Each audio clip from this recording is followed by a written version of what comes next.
O Ciência Suja tem o selo da Rádio Guarda-Chuva. Jornalismo para quem gosta de ouvir.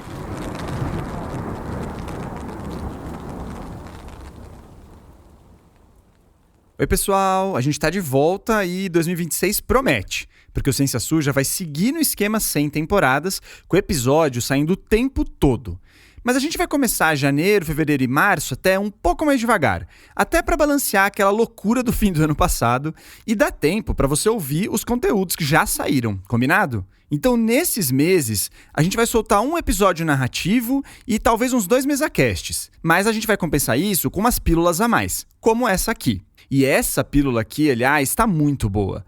Quem tocou ela toda foi o Luan Matheus Santana, um jornalista excelente do Piauí, do Ocorre Diário, uma plataforma de comunicação popular e colaborativa que produz reportagens muito boas sobre a região.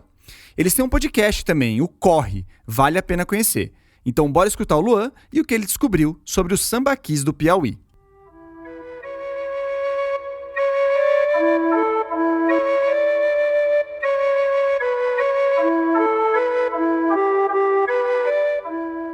Quando vou na praia, o que eu gosto mais de fazer é caçar conchinha na areia.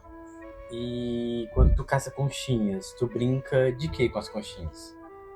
Eu faço casa, brinquedo, castelo e escultura. Sabe aqueles momentos de infância, das férias em família na praia? Se você não nasceu em uma cidade litorânea, arrisco dizer que essa pode ser uma das suas memórias mais marcantes. Bom, pelo menos é uma das minhas. Eu lembro bem que uma das minhas brincadeiras favoritas nessa época era procurar conchinhas na areia. Pelo visto, o meu filho, esse que você escutou agora, herdou o mesmo gosto que eu. Calu tem 5 anos e procura conchas como quem descobre o mundo. E foi no litoral do Piauí, o menor do Brasil, que descobrimos que mesmo em lugares tão pequenos, cabe o mundo inteiro. Catar conchinhas na praia não é só uma brincadeira de criança.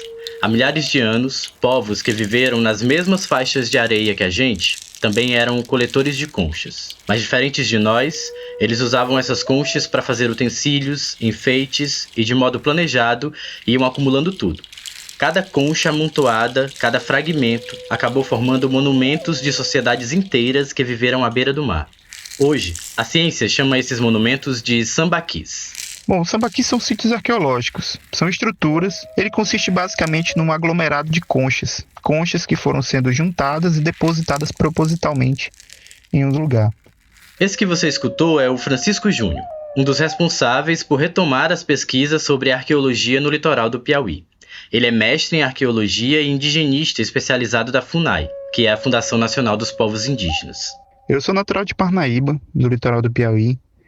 E desde criança, eu tive a oportunidade de percorrer as dunas, em conhecer os manguezais, em ouvir histórias das comunidades tradicionais, ouvir histórias dos pescadores, das marisqueiras, dos extrativistas. Histórias assim moveram e continuam movendo o Júnior a buscar vestígios pré-históricos na beira do mar. A nossa intenção era trazer à tona uma discussão sobre a arqueologia costeira e demonstrar a importância do litoral do Piauí para as pesquisas arqueológicas também. Foi assim que ele chegou aos sambaquis. E não é para você se achar ignorante se está ouvindo falar pela primeira vez desses sítios arqueológicos. Apesar do grande valor histórico, eles são pouco conhecidos mesmo. A palavra sambaqui vem do tupi. Tamba quer dizer concha e qui significa amontoado. Ela por si já demonstra a principal característica desses sítios, que consiste na deposição de restos de bivalves e gastrópodes. Os bivalves que o Júnior citou são as ostras e os gastrópodes são caracóis. Agora ficou fácil, né? E são exatamente as conchas desses moluscos que acumulam vestígios da vida e da morte de grupos humanos pré-históricos. Além disso, acompanham essas estruturas diversas evidências de cultura material. Restos cerâmicos, fragmentos de pedra lascada, pedra polida. Então esses vestígios demonstram que ali havia uma ocupação histórica dos povos indígenas que ocupavam uma extensa faixa da costa brasileira e também se distribuíam ao longo do vale de alguns rios. Assim como os muitos povos que ergueram esses monumentos, os sambaquis não são iguais.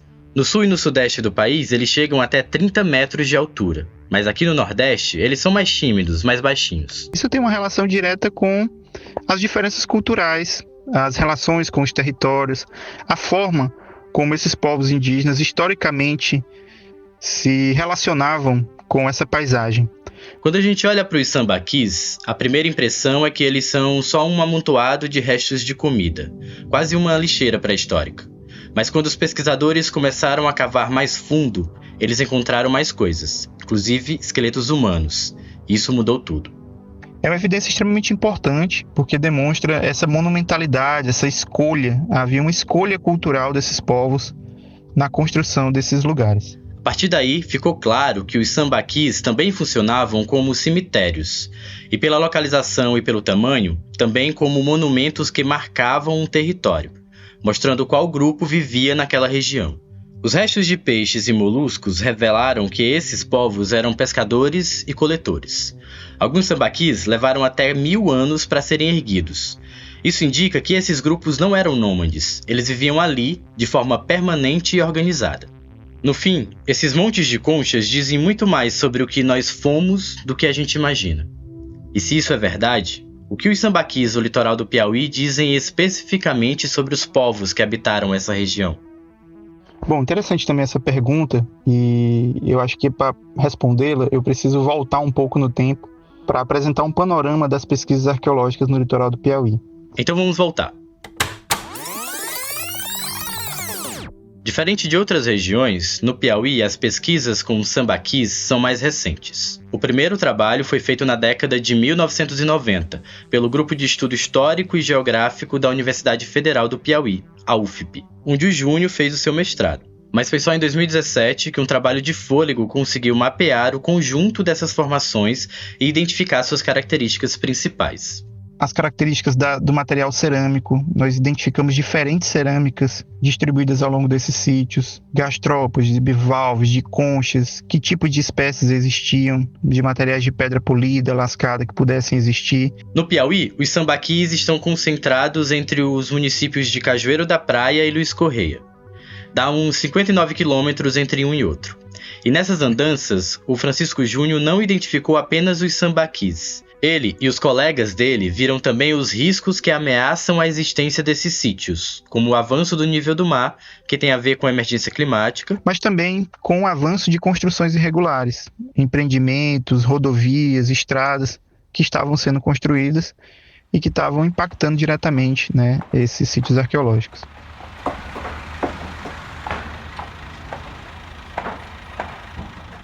Para quem vive ali, na beira da praia, não é difícil perceber isso que o Júnior está falando.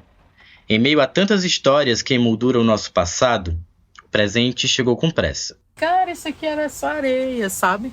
Agora é asfalto, prédio, máquina. E essa transformação que você vê aqui hoje, ela é uma transformação que ela vem da pandemia para cá.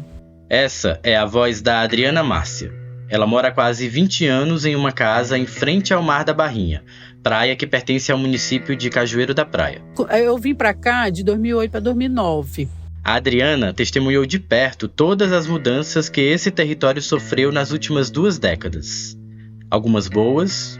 Aqui, olha, quando eu cheguei já tinha casa de alvenaria, porque os programas sociais, às vezes, realmente trouxeram mudança na vida das pessoas, Outras, nem tanto. E aí, quando a Rosário chega aqui, ela chega dentro dessa lógica rústica mesmo, uma coisa bem natural, Ainda tinha muitos morros de areia que já foram tudo pegados para fazer construção. A Rosário, que a Adriana mencionou, é uma amiga com quem ela divide a casa e décadas de histórias. As duas viram a Barrinha sair de uma comunidade muito empobrecida para uma praia loteada por resorts e hotéis de luxo. Quando eu cheguei, não tinha toda essa estrutura, não. De jeito nenhum, nem lá. E a comunidade vivia dentro dos seus costumes mesmo, Da pesca, já tinha essas fábricas de peixe, essas fábricas de camarão, aliás. Ao longo do processo da pandemia, foi que nós conseguimos visualizar, que era uma coisa que nem para visualizar, até para visualizar era complicado, porque a gente não foi tão rápido. É como se tivesse assim, uma maquete já pronta. E aí, na hora que chegou a pandemia, que aí todo mundo foi se isolar e não tinha mais fiscalização, os caras vieram e trouxeram. A especulação imobiliária ela veio muito forte, muito forte. Mas o desenvolvimento do turismo na região não trouxe melhorias concretas para a vida da comunidade, que continua muito carente. Ao contrário, ele trouxe mumuitos impactos negativos. Primeiro, a restrição de ir e vir dos nativos, né? Segundo, a exploração do trabalho, porque aqui eles pagam uma miséria pro pessoal, para eles fazerem limpeza, para eles fazerem um monte de coisas, e pagam muito mal. Enquanto a arqueologia escava o solo para entender quem fomos, a narrativa da Adriana escava a vida cotidiana para mostrar quem estamos nos tornando. Quando ela se deu conta de toda a memória que estava nos arredores da sua casa, já não tinha mais muito o que fazer. O sítio foi lá no SPU, né? Que na época, quando os nativos começaram a fazer uma ocupação para eles mesmos, que nem tinha ideia comercial. SPU é a Superintendência de Patrimônio da União. E o sítio que a Adriana está falando é um dos 22 sítios arqueológicos registrados em Cajueiro da Praia pelo IPHAN, o Instituto do Patrimônio Histórico e Artístico Nacional. Aí o SPU veio com essa justificativa de que era sítios arqueológicos que eles não podiam fazer. Aí eles foram e se retraíram. Aí depois veio a especulação imobiliária que não teve esse respeito. Então a comunidade respeitou os sambaquis. Muitos nativos talvez nem tivessem noção do que aqueles sítios significavam.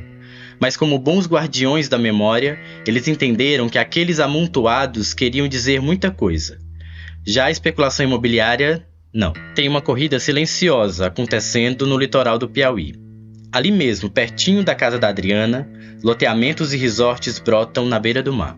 Na comunidade de Morro Branco, que também fica em Cajueiro da Praia, a empresa Condomínio Vilas Morro Branco começou a anunciar, em 2023, a venda de 480 lotes para a construção de condomínios de luxo, todos com seus devidos documentos, com estrutura e urbanização. Eram quase 20 hectares de terra, mas tinha um detalhe. Essas terras estavam dentro da Área de Proteção Ambiental do Delta do Parnaíba, a APA Delta. Essa é uma área de propriedade da União, sujeita à legislação ambiental específica e que era usada pelos moradores nativos desde os seus antepassados para a agricultura, principalmente. Em 2024, a Defensoria Pública da União entrou com um recurso e, em agosto do ano passado, a Justiça concedeu a posse da área para os pescadores e agricultores nativos. E o mais grave é que essa pressa em vender vista para o mar não está só mudando a paisagem, está apagando memória também. Na Ponta do Socó, outra comunidade que fica em Cajueiro da Praia, um resort de luxo está sendo erguido desde 2022, uma obra já embargada e liberada pela Justiça várias vezes. O Ministério Público Federal moveu uma ação contra o empresário Fábio Jupi para recuperar 17 hectares da União ocupados irregularmente, onde ele construiu o resort Socó Beach Residence. Isso sem licença ambiental ou autorização da Superintendência de Patrimônio da União, a SPU. A área abriga sambaquis, o Monumento Natural das Itãs e sítios arqueológicos milenares, além de ecossistemas sensíveis como manguezais e berçários de tartaruga e peixe-boi. Mesmo após a liminar determinando a paralisação, multas e desocupação, a obra continuou, devastou o mangue e fechou o acesso das comunidades. E para piorar, decisões judiciais posteriores suspenderam as ordens de demolição. O caso agora está no Superior Tribunal de Justiça. A gente aqui, no Corre Diário, investigou esses casos e se você quiser mais detalhes, é só acessar o site. É fácil de achar, ocorrediario.org. Bom, esse é o tipo de coisa que todo mundo vê, mas quase ninguém fala. Quanto vale um pedaço de passado quando o mercado descobre que ali cabe um hotel? O que eu sabia são 3 sítios arqueológicos aqui para trás, que é onde está construindo essa orla. Que ali. Teve uma época que tinha um pescador, me arrependo tanto de não ter pego essas coisas, que ele disse, Dri, leva para tu guardar. E eu disse, não, são seus achados. Olha, pedaço de coisa de indígena, de machado, prato feito de barro. A casa dele é onde era a casa da avó dele, que é a dona Úrsula. Nas escavações para cavar, para montar a base da casa, eles encontravam essas coisas. São fragmentos da história da humanidade que, pouco a pouco, vão sendo soterrados por casas de veraneio, resorts, etc. A Barrinha de hoje revela um território transformado em mercadoria, acelerado, desfigurado, onde a história vale menos que uma cerca. Alguns desses sítios, por exemplo, eu não pude visitá-los porque eles estão em propriedades privadas de grandes fazendas de cassinicultura, e outros também já em áreas cercadas pela especulação imobiliária para a construção de resorts e hotéis. Isso representa a perda da história. Significa que a ciência não vai conseguir entender algumas coisas que aconteceram ali que poderiam nos ajudar. Mas se engana quem pensa que essa é uma disputa só pelo passado. São histórias continuadas. É a continuidade da vida dessas pessoas. Os seus ancestrais depositaram ali vestígios históricos sobre os mesmos locais que essas comunidades estão ocupando hoje. Então são territórios que historicamente foram sendo manejados, ocupados e utilizados por populações de pescadores, de marisqueiras, de extrativistas. Essas pessoas vivem sobre as incertezas de um progresso que não enxerga o passado, de um desenvolvimento que não olha para as pessoas. Que essas comunidades tradicionais, elas mantêm e protegem esses sítios arqueológicos. Por séculos, eles estiveram ali, protegidos e mantidos por esses povos, mas que numa pressão externa, advinda de grandes redes de hotéis, de especulação imobiliária, de empreendimentos como cassinicultura, estradas, parques eólicos, dentre outros, esses sítios têm sido impactados. Entre o sol e a vida, uma mesma história se repete. A de povos que tentam permanecer enquanto o mundo insiste em apagá-los. A perda do território atinge a memória coletiva e o direito constitucional do modo de vida tradicional. Os sambaquis nos lembram que a terra tem memória e que soterrar o passado é também abrir caminho para o esquecimento.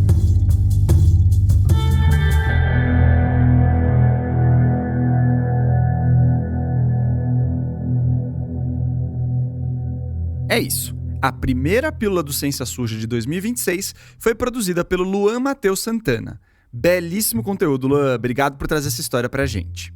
Oi, Theo, eu que agradeço. É uma honra para mim estar aqui no Ciência Suja, um podcast que eu admiro e que também é um espelho para o trabalho que a gente faz aqui no Piauí, no Maranhão. Que a gente possa estar junto aí em outros momentos. Um abraço. A edição do roteiro foi feita por mim, com apoio do resto do time. O Luan gravou na casa dele, com apoio e orientação do Felipe Barbosa. A edição de som, as trilhas e a mixagem são também do Felipe Barbosa. A Mayla Tanferri fez o nosso projeto gráfico. O site do podcast foi desenvolvido pelo Estúdio Barbatana.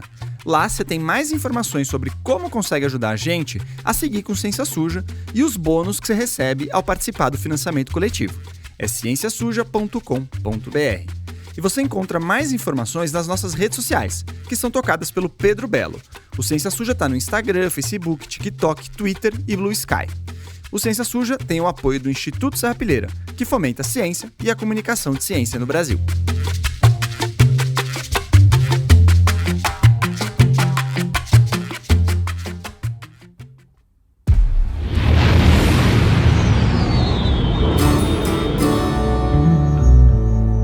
Nave Reportagens.